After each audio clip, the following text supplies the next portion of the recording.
Ang panday. What? Ang panday ni Kuli-Kuli. Ito yung bahay namin. Hindi ko alam kung paano ba matatapos ito. Ayan o. Oh, ayan, nagtanggal siya ng mga kahoy. Ayan, mga kahoy, tinanggal niya. At naglagay siya ng panibagong, ayan. Oh, bakit? Lilipat ka na naman sa kabila, talaga. Diyan ka lang sa taas. Kayo, may mga pako dito, oh. Diyan lang sa taas. Busy pa, busy. Po. Bababa, walang tao dito. Nasa kabila sila. Ayan, oh, busy si Papa, oh. Ayan, oh. Oh, ito lang kagandahan. Pag ang asawa karpentero, ikaw na lang maging helper para menos gasto sa bayad sa helper. Oh, yung pambayad sa helper sa akin na lang ipabayad. Pambili ko pa ng bigas. Oh, di ba? Ganyan, katindi ang ating pagkakuripot.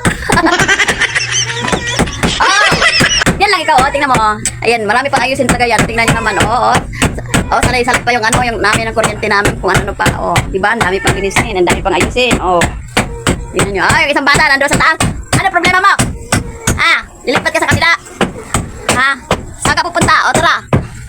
O, dito naman siya sa kabila. Tapos siya dito sa kabila namin. O, bababa ka? Baba? Walang tao sa baba, ha? O, bababa daw kami. Wala naman tao. Akala niya may tao. Nasa kabila. O, walang tao, o. O, diba? O, baba na. O, ultimo, hagdan namin. Temporary pa rin. O. O. O, temporary pa rin hagdan namin. At pati yung... Ay, nakuha yan na naman. Naghihintay na naman ang labahan. Kailan naman kaya ito umisala yan na naman. Linggo-linggo na lang yan. Labahan natin.